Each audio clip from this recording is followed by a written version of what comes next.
हज़रत उमर फ़ारूक रज़ी अल्लाह ताला अन्हु खुल्फ़ उल हज़रत अबू बकर सिद्दीक़ रज़ी अल्लाह ताला अन्हु के बाद मुसलमानों के दूसरे खलीफा थे। उनके दौर में इस्लामी ममलकत 28 लाख मुरब्बा मील के रकबे पर फैल गई। वो एक हाकिम थे।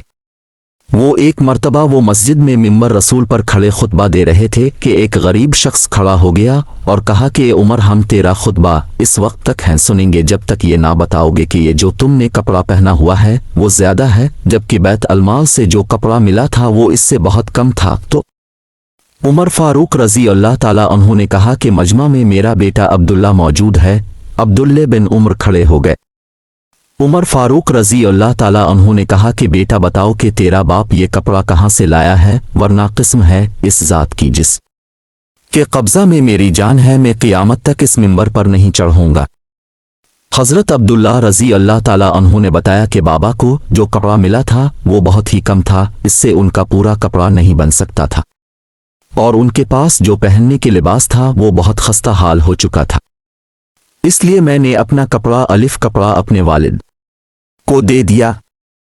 अमीर अल-मोमिनीन हज़रत उमर बिन अब्दुल अजीज़ रहमतुल्लाह खिलाफत का काम करके अपने घर आए और आराम करने के लिए लेटे ही थे कि बीवी ने गमगीन लहजे में कहा, अमीर अल-मोमिनीन, अगले हफ्ते ईद आ रही है, बच्चा नई पोशाक के लिए बहुत बेचैन है, अभी रोते हुए सोया है। हज़रत उमर बिन अब्दुल अजीज़ ने सर झुकाकर फरमाया, तुम्हें तो मालूम है कि मुझे तो सिर्फ 100 दिरहम माहवार मिलते हैं जिसमें घर का खर्चा बड़ी मुश्किल से पूरा होता है।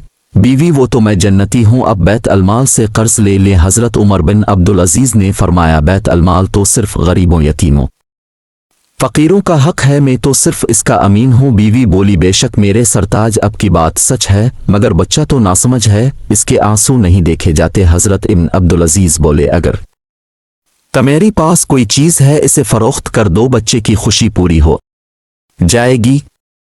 बीवी बोली, अमीर अल-मोमिनीन, मेरे तमाम ज़ेवरात अपने बैत अलमाल में जमा करा दिए हैं, बल्कि मेरा कीमती हार भी जो मेरे वालिद ने मुझे तोहफा दिया था अपने वो भी जमा करवा दिया। अब तो मेरे पास आपकी मोहब्बत के सिवा कुछ भी नहीं है। अमीर अल-मोमिनीन ने सर झुका लिया, बड़ी देर तक सोचते रहे, अपने माजी में झांकने लगे। वो बचपन, जवानी, खुशपोशी, नफासत, जो लिबास एक बार पहना दोबारा पहनने का मौका ना मिला, जिस रास्ते से गुजरते खुशबू से मुअत्तर हो जाता, ये सोचते सोचते आंखों से आंसू जारी हो गए। बीवी ने अपने हर दिल अजीज शौहर की आंखों में आंसू देखे तो कहने लगी, मुझे मुआफ कर दी, मेरी वजह से अब परेशान हो गए। फरमाया, कोई बात नहीं। फिर हज़रत इब्न अब्दुल अजीज़ ने बैत अलमाल के नगर उनके लिए एक ख़त लिखकर अपने मुलाजिम को दिया और फरमाया, अभी जाविए ख़त नगर इनको देकर आओ, इसमें लिखा था, मुझे 1 माह की तनख्वाह पेशगी भेज दो। मुलाजिम ने जवाबी ख़त लाकर अमीर अल-मोमिनीन को दिया जिसमें लिखा था, इसे खलीफा अल-मुस्लिमीन अब से हुक्म की तामील सर हुक्म आँखों पर, लेकिन क्या आपको मालूम है अब 1 माह तक जिंदा रह सकते हैं? जब ये आपको मालूम नहीं तो फिर गरीबों के माल की हक तलफी क्यों पेशगी अपनी गर्दन पर रखते हैं? अपने जवाब पढ़ा तो रोने लगे। फरमाया, निगरान ने मुझे हलाकत से बचा लिया। अगले हफ्ते दमिश्क के लोगों ने देखा उमरा के बच्चे नए हुसैन कपड़े पहनकर ईदगाह जा रहे थे, मगर अमीर अल-मोमिनीन के बच्चे पुराने धुले हुए कपड़ों में मलबूस अपने वालिद का हाथ पकड़े ईदगाह जा रहे थे। बच्चों के चेहरे चांद की तरह चमक रहे थे, क्योंकि आज उनकी नज़र फ़ानी दुनिया की वक्ती खुशी पर नहीं बल्कि जन्नत की अबदी तमन्ना के एहसास ने उन्हें सरशार कर दिया था। एक गुलाम अबू लुलू फिरोज ने आपको फजर की नमाज में मस्जिद नबवी में खंजर हमला किया और 3 जगह वार किए। आप इन जख्मों से जामबर न हो सके और दुनियाए फ़ानी से कोच कर गए। आपके बाद इत्तेफाक राय से हज़रत उस्मान को अमीर अल-मोमिनीन मुंतखब किया गया। जब सैयदना उमर पर हमला किया गया तो उनके लिए दूध लाया गया। जैसे ही अपने दूध पिया तो वो आपकी पसलियों के जख्म से बह निकला। तबीब ने इनसे कहा, ए अमीर अल-मोमिनीन, वसीयत फरमा दें, अब ज्यादा देर जिंदा नहीं रह सकेंगे। तो उन्होंने अपने बेटे अब्दुल्लाह को बुलाया और कहा कि हुज़ैफा बिन अल-यमान को मेरे पास बुलाओ। हुज़ैफा बिन अल-यमान हाजिर हो गए। ये वो सहाबी हैं जिन्हें नबी करीम ने मुनाफिकीन के नामों की फहरिस्त अता की थी और उन नामों के बारे में अल्लाह पाक, उसके रसूल अल्लाह और हुज़ैफा बिन अल-यमान के अलावा कोई नहीं जानता था। हज़रत उमर ने पूछा, जबकि खून उनकी पसलियों से बह रहा था, कि ए हुज़ैफा बिन अल-यमान, मैं आपको अल्लाह की कसम देकर कहता हूँ, क्या अल्लाह के रसूल अल्लाह ने मेरा नाम मुनाफिकीन के नामों में लिया है या नहीं? ये सुनकर हुज़ैफा बिन अल यमान की आंखों से आंसू जारी हो गए और फरमाया, ये मेरे पास रसूल अल्लाह का राज है जो किसी को नहीं बता सकता। आपने फिर पूछा, खुदा के लिए मुझे इतना बता दें, अल्लाह के रसूल अल्लाह ने मेरा नाम शामिल किया है ये नहीं? हुज़ैफा बिन अल यमान की हिचकी बंध गई और कहते हैं, ये उम्र मैं सिर्फ आपको बता रहा हूं, अगर आपकी जगह कोई और होता तो मैं कभी भी अपनी ज़बान न खोलता, और वो भी सिर्फ इतना बताता हूं कि रसूल अल्लाह ने इसमें आपका नाम शामिल नहीं किया। हज़रत उमर ने अपने बेटे अब्दुल्ला से कहा कि दुनिया में मेरे लिए एक चीज़ बाकी रह गई है। हज़रत अब्दुल्ला ने पूछा, वो क्या है अब्बा जान? हज़रत उमर ने फरमाया, बेटा मैं दफन जवार रसूल अल्लाह में होना चाहता हूँ।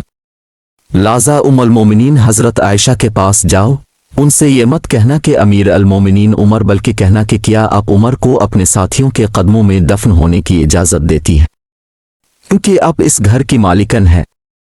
तो उम्मुल मोमिनीन ने जवाब दिया कि यह जगह तो मैंने अपने लिए तैयार कर रखी थी, लेकिन आज मैं इसे उम्र के लिए तर्क करती हूँ। अब्दुल्ला इब्न उमर शादा व फरहान वापस आए और अर्ज़ की, इजाज़त मिल गई है।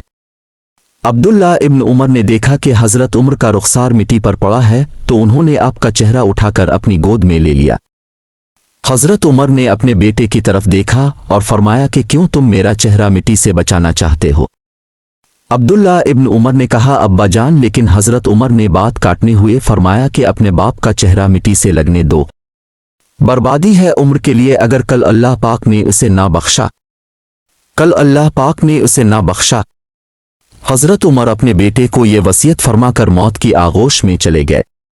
ए मेरे बेटे, मेरी मैयत मस्जिद नबवी में ले जाना और मेरा जनाजा पढ़ना, और हुज़ैफा बिन यमान पर नज़र रखना, अगर वो मेरे जनाजे में शिरकत करे तो मेरी मैयत रोज़ा रसूल अल्लाह की तरफ ले जाना, और मेरा जिनाज़े रोज़ और रसूल अल्लाह के दरवाजे पर रखकर दोबारा इजाज़त तलब करना और कहना, ए उम्मुल मोमिनीन, आपका बेटा उमर, ये मत कहना कि अमीर अल मोमिनीन, हो सकता है मेरी जिंदगी में मुझसे हया की वजह से इजाज़त दी गई हो, अगर इजाज़त मरहमत फरमा दें तो दफन करना, वरना मुझे मुसलमानों के कब्रिस्तान में दफन कर देना। अब्दुल्ला इब्न उमर की नज़रें हुज़ैफा बिन अल यमान पर थीं। वो कहते हैं कि मैं हुज़ैफा बिन यमान को अब्बा जान की नमाज जनाजा पर देखकर बहुत खुश हुआ, और हम जनाजा लेकर रोज़ा रसूल अल्लाह की तरफ चले गए। दरवाजे पर खड़े होकर मैंने कहा, ए हमारी माँ, आपका बेटा उमर दरवाजे पर है, क्या आप तदफीन की इजाज़त देती हैं? अल मोमिनीन ने जवाब दिया, मरहबा आ उमर, उमर को अपने साथियों के साथ दफन होने पर मुबारक हो। अल मोमिनीन ने अपनी चादर समेटी और रोज़ा रसूल अल्लाह से बाहर निकल आए। साथियों के साथ दफन होने पर मुबारक हो। अल मोमिनीन ने अपनी चादर समेटी और रोज़ा रसूल अल्लाह से बाहर निकल आए। अल्लाह पाक राजी हो हज़रत उमर से ज़मीन का चप्पा चप्पा, जिनके अदल की गवाही देता है, जिनकी मौत से इस्लाम यतीम हो गया, जिनको अल्लाह के रसूल अल्लाह ने ज़िंदगी में जन्नत की खुशखबरी दी हो, फिर भी अल्लाह के सामने हिसाब दही, इतना खौफ हमारा किया। बड़ा मेहरबानी हमारे चैनल को लाइक शेयर करें और सब्सक्राइब कर तक हम आपके लिए ऐसी दिलचस्प मालूमात लेकर आते रहे, तक आपके इल्म में इजाफा होता रहे। मेहरबानी करके हमारे चैनल को लाइक शेयर करें और सब्सक्राइब करना मत भूलिएगा।